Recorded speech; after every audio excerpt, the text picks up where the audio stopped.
अस्सलामुअलैकुम। Point of view के साथ मैं हूं साइमा खान। अब्बासी शहीद अस्पताल की इंतजामिया का अनोखा फैसला, सर की चोट लगे मरीजों को अस्पताल ना लाएं बल्कि ना लाने का हुक्म है। अब्बासी शहीद अस्पताल की मेडिकल ऑफिसर डॉक्टर अमीर ने इंतजामिया को खत लिख दिया, जबकि medico legal officer Syed Umair Ahmed ने कहा है कि हमारे पास न्यूरो सर्जरी और रात में सिटी स्कैन की सहूलियात मैसर नहीं है। इन्हीं वजूहात की बिना पर मना किया जा रहा है कि अगर हेड इंजरी हो जाती है किसी को भी तो उनको यहाँ पर ना लेकर आएं।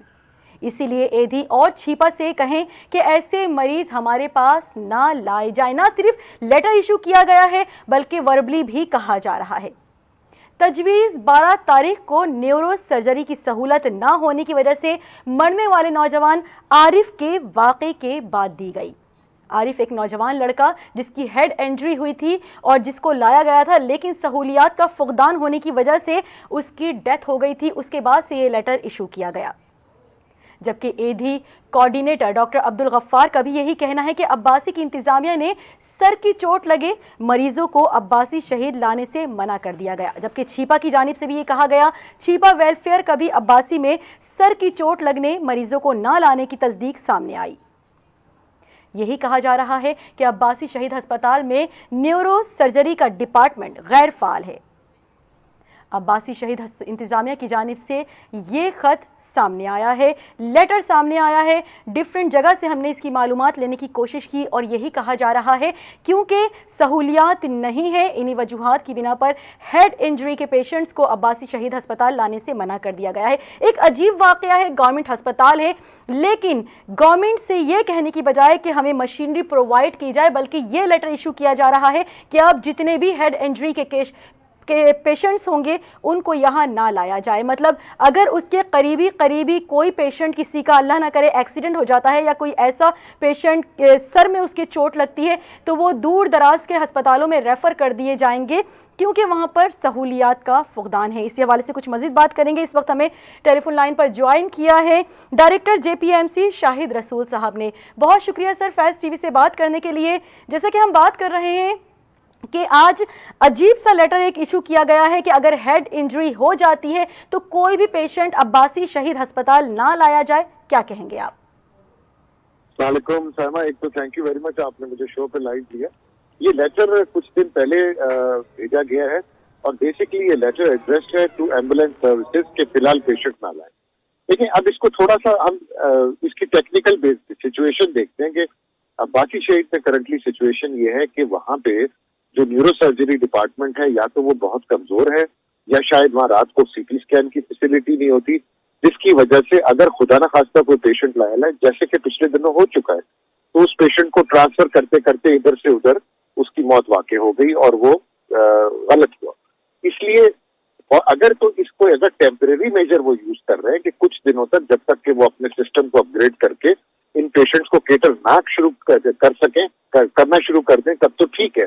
लेकिन अगर ये परमानेंट बेसिस पे ये लेटर निकाला जाता है और वो चाहते हैं कि उनकी न्यूरो सर्जरी के पेशेंट लाना ही छोड़ दिए जाए, तो ये एक गलत अमल होगा। अब इसकी तौसीक तो उनके मेडिकल सुपरिटेंडेंट कि इस लेटर का मकसद क्या हमेशा के लिए या टिल फर्दर ऑर्डर्स है या टाइम बीइंग, ताकि वो अपने डिपार्टमेंट को इम्प्रूव कर लें, ये डिटेल्स उनसे ही मिल सकेंगी आपको। लेकिन शाहिद रसूल साहब, इस चीज को हाईलाइट करना कि यहाँ पर चीजें और हमें फैसिलिटेट नहीं किया जा रहा है, हमारे पास ये फैसिलिटी मौजूद नहीं है, इसको हाईलाइट करने की बजाय अगर चीजों को कंप्लीट करने की कोशिश की जाती, वहां पर मशीनरी अपने पास अवेलेबल रखते या इस चीज को मजीद बेहतर तरीके से ये नहीं कर सकते थे? आया कि एक पेशेंट की डेथ के बाद पता नहीं कितने ऐसे केसेस उनके पास आते होंगे, ये तो एक हाईलाइट हो गया तो उन्होंने कह दिया है कि अब यहाँ पर हेड इंजरी के पेशेंट्स ना लाए जाएं।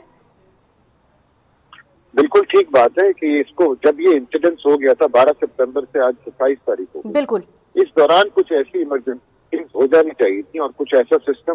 देखिए, CT स्कैन को रात में फाल रखना कोई बहुत बड़ा काम नहीं, उसके लिए बेसिकली आपको शायद टेक्नीशियन चाहिए हो। ये तो इमरजेंसी केसेस जो होते हैं ना सामा, इसमें आपको जरूरत भी नहीं होती कि किसी रेडियोलॉजिस्ट को इन्वॉल्व करें, सर्जन खुद ही देख के डिसाइड करते हैं।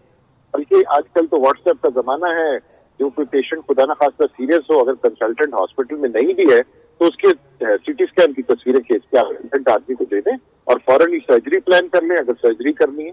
बट हाँ, ये तरीका गलत है कि आप वो पेशेंट लेना ही बंद कर दें।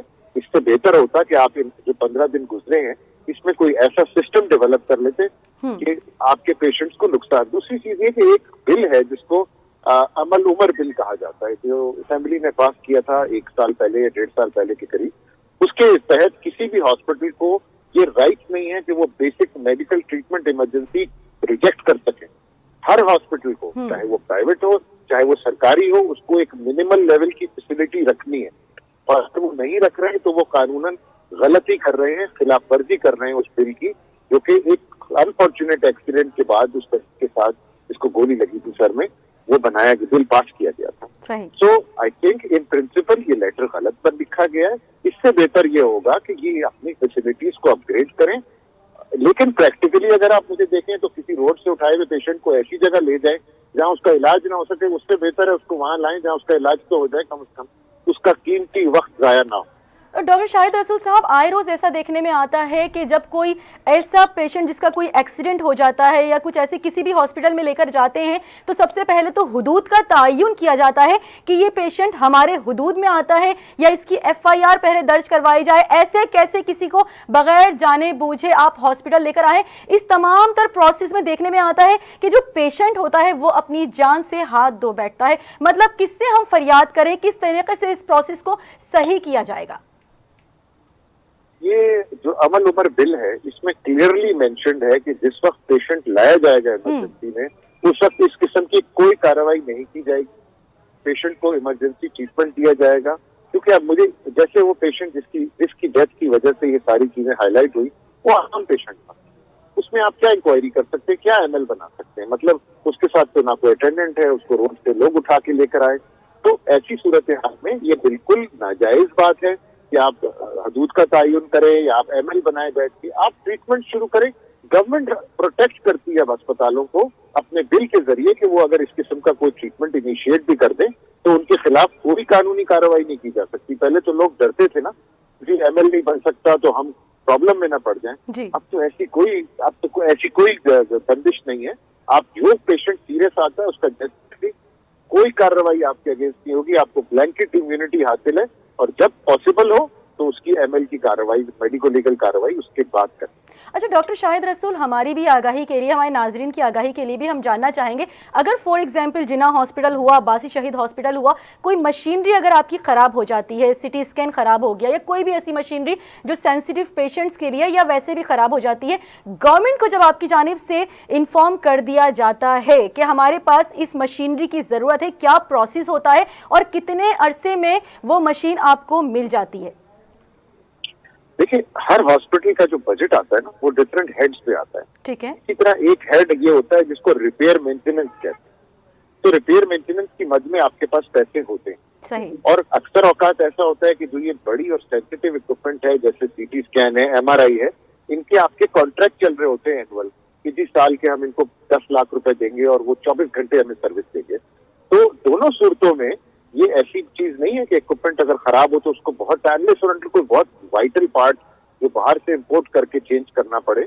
अदरवाइज तो ये आमतौर पे एनुअल, जैसे हमारे पास CT स्कैन है वो एनुअल कॉन्ट्रैक्ट पे है कि जब कंपनी को जैसे ही फॉल्ट आता है हम इन्फॉर्म कर देते हैं और वो चंद घंटे में रिस्पॉन्ड करके उसको ठीक कर देते हैं। अगर कोई ऐसी वजह हो कि एनुअल कॉन्ट्रैक्ट ना हो तो आपने फिर भी जिससे खरीदा है वो सेल्स सर्विस तो देता है ना। ये बड़े इक्विपमेंट हैं, ये बड़ी बड़ी कंपनियां बनाती हैं या बड़े सोल डिस्ट्रीब्यूटर्स होते हैं, वो इसको ठीक कर देते हैं। तो लेट्स से चंद घंटे या मैक्सिमम 2 से 3 दिन लग सकते हैं ठीक हो। जो आपका सवाल है उसकी जो अच्छा शाहिद रसूल साहब, पहले सुनने में ये भी आ रहा था कि अब्बासी शहीद का कोई भी पेशेंट जिन्ना हॉस्पिटल नहीं लाया जाएगा। किस हद तक सच्चाई है इस बात में कि अगर कोई पेशेंट इतना सीवियर हो, इंजरी हो उसके साथ और वो जिन्ना हॉस्पिटल उसको एक्सेप्ट नहीं करेगा उस पेशेंट को? देखिए, मैं आज भी सुबह इमरजेंसी के क्योंकि जेएलएम की वजह से हमको इंतजाम करने थे और मैं जो काउंटर पे स्टाफ बैठता है उनके साथ बैठा, मैंने उनसे पूछा कि इस किस्म की कोई, क्योंकि मुझे अभी चार्ज अज्यूम किए हुए 15 दिन ही हुए हैं, आपको इससे पहले ऐसी कोई गाइडलाइन मिली थी? उन्होंने कहा हमें नहीं मिली। तो उन 2 सूरत हाल होती है साइमा।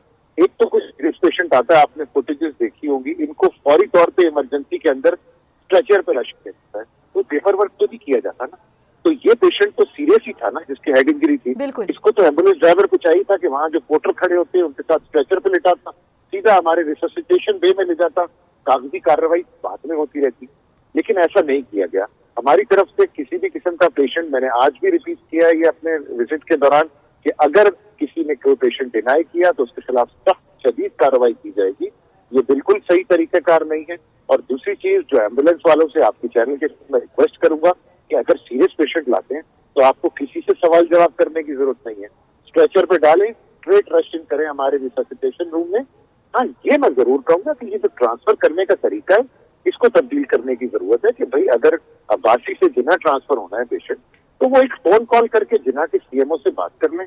हम कोशिश कर रहे हैं कि जल्द से जल्द 24 आवर फोन सर्विस इमरजेंसी की स्टार्ट कर सके, जिसपे ऑपरेटर अवेलेबल हो। हमें मैसेज दे दें कि हम पेशेंट, और आइडियली इतना सीरियस पेशेंट एक डॉक्टर के साथ शिफ्ट होना चाहिए कि रास्ते में अगर कोई इमरजेंसी हो जाए। अगर आप ये प्रोसेस को इम्प्लीमेंट कर देंगे ना, आप देखेंगे कि फालतू का रेफरल भी बंद हो जाएगा। अस्पताल अपनी जान छुड़ाने के लिए मरीज नहीं भेजेंगे दूसरे अस्पतालों में, क्योंकि उनको एक जिम्मेदारी करनी पड़ेगी। तो इसको हम ऑलरेडी हाईलाइट कर रहे हैं। इंशाल्लाह आई एक्सपेक्ट के डायरेक्टर हेल्थ सर्विसेज बहुत जल्दी इसको एक कानून बना देंगे कि आइंदा सीरियस पेशेंट को हॉस्पिटल टू हॉस्पिटल ट्रांसफर करने के लिए प्रॉपर एम्बुलेंस और डॉक्टर का साथ होना जरूरी है। ठीक है, बहुत शुक्रिया। इस वक्त शाहिद रसूल साहब डायरेक्टर जेपीएमसी हमारे साथ मौजूद थे। उनकी जानिब से यही कहा जा रहा था कि ये निगलेक्शन है कि एक पेशेंट वहां पर हेड इंजरी का आता है और उसको ये चीज़ें प्रोवाइड नहीं की जाती हैं। अगर कोई मशीनरी ख़राब है, उनके पास सिटी स्कैन की मशीन ख़राब थी, तो उनके पास इतना ज़्यादा बजट होता है कि वो जल्द से जल्द उन चीज़ों को बदल सकें, उन चीज़ों को ला सकें। हर काम हो सकता है, कोई काम मुश्किल नहीं है, लेकिन ये कहना कि हमारे पास मशीनरी प्रोवाइड नहीं है और लेटर इशू कर देना, ये सरासर गलत है। अब्बासी शहीद अस्पताल के हवाले से हम बात कर रहे थे कि इंतजामिया की जानिब से अनोखा फैसला देखने में आया था। इसी हवाले से मजीद भी बात करेंगे, लेकिन एक ब्रेक के बाद।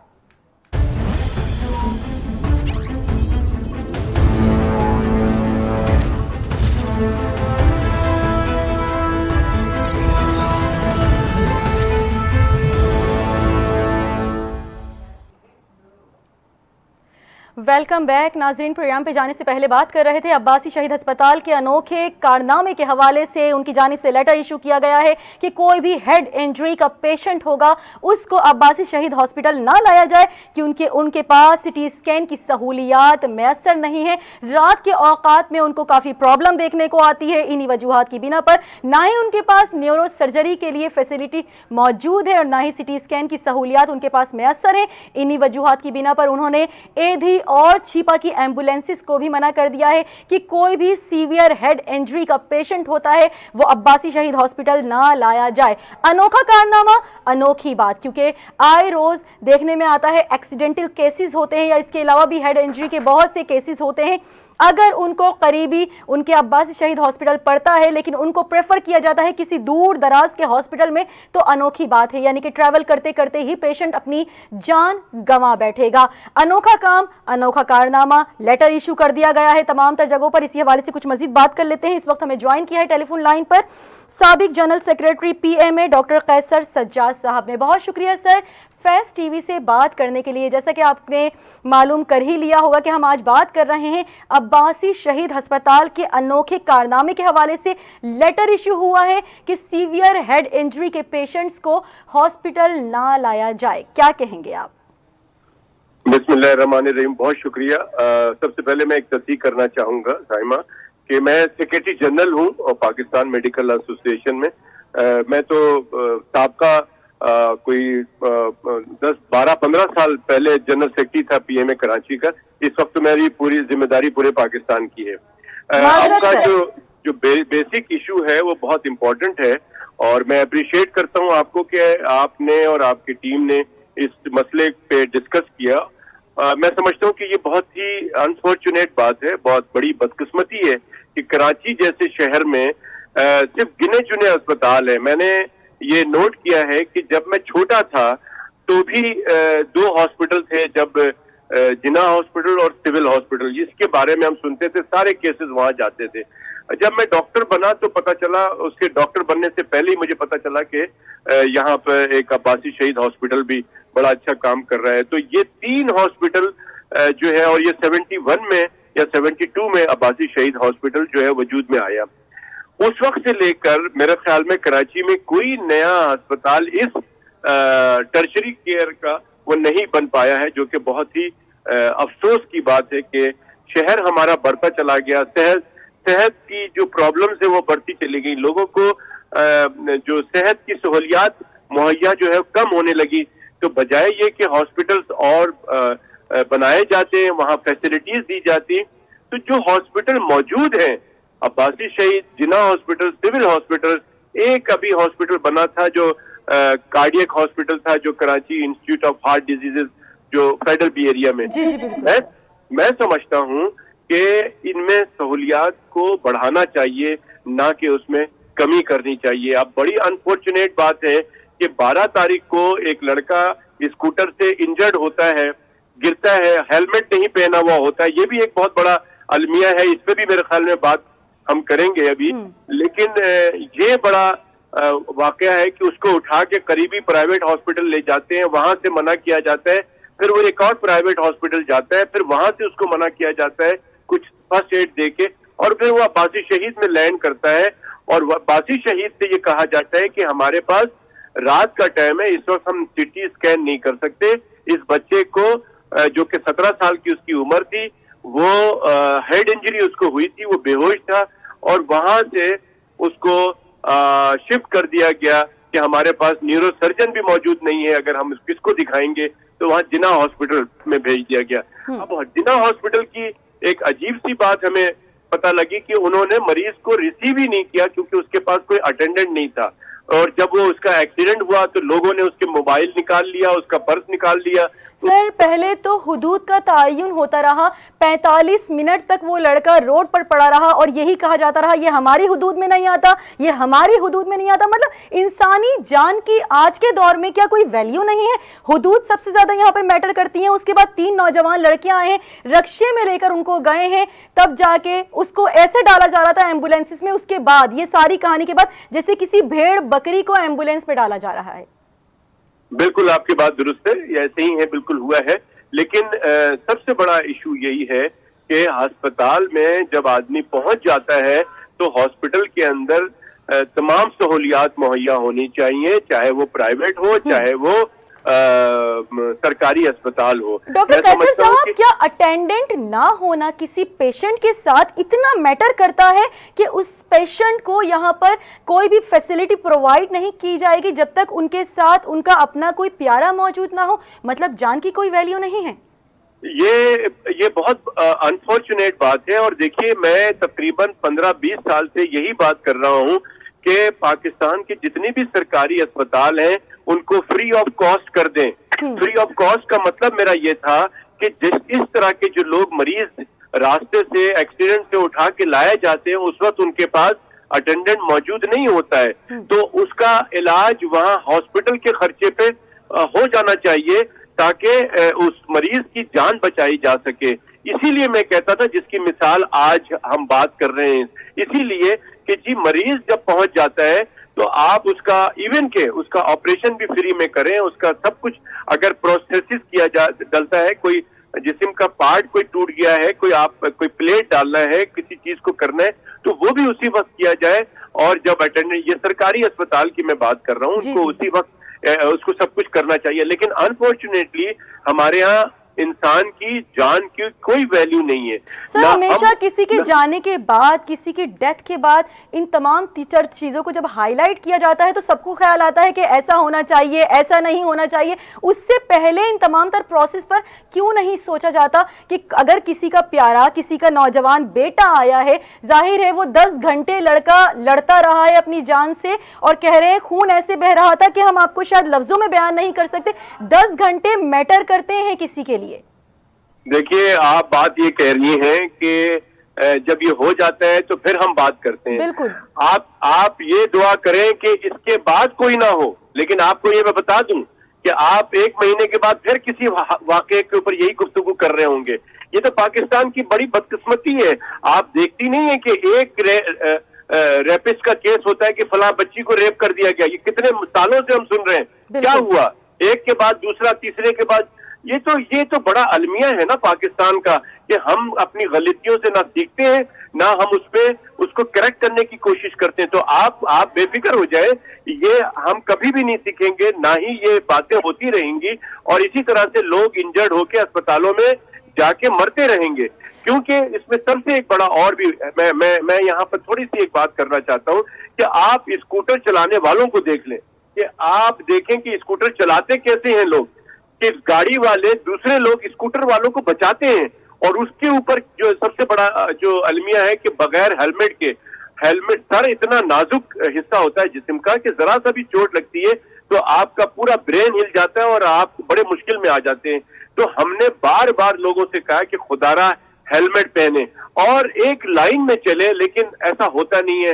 मुझे ऐसा लगता है, बल्कि आपके तवज्जुह से मैं तमाम आपके लिसनर्स को, व्यूवर्स को जो आपका प्रोग्राम देख रहे हैं और आपके साथ जितने भी लोग बैठे हुए हैं, सबसे मैं कहता हूं कि आप देखें तो ऐसा लगता है कि मौत के कुएं में कोई ये मोटरसाइकिल चला रहा है। आप देखिए रास्ते में क्या चल रहा है। सर आपसे पहले डॉक्टर कैसर साहब, आपसे पहले शाहिद रसूल साहब हमारे साथ मौजूद थे, डायरेक्टर JPMC, उनकी जानिब से यही कहा जा रहा था कि अगर कोई पेशेंट, अब हम उनकी जानिब से ये रूल बनाया गया है कि अगर कोई पेशेंट कहीं से भी लेकर आया जाता है, फौरन से फौरन उसको तमाम तर फैसिलिटीज प्रोवाइड की जाए, कोई चेक एंड बैलेंस, मतलब पहले ये कहा जाता था कि अटेंडेंट नहीं है, तो लेकिन अभी रिसेंट इस किस्म का केस देखने में आया कि अटेंडेंट ना होने की वजह से उस बच्चे को फैसिलिटीज नहीं दी गई, उसकी हेड इंजरी को नहीं देखा गया, उस बच्चे ने अपनी जान दे दी। अगर इसी तरह की गवर्नमेंट हॉस्पिटल तमाम तर चीजें करते रहेंगे तो जो हम जैसे लोग हैं, आप जैसे लोग हैं, आम आवाम है, वो किससे फरियाद करेंगे कि हमें कुछ देखा जाए, हमारी भी जान की कोई वैल्यू है यहाँ पर?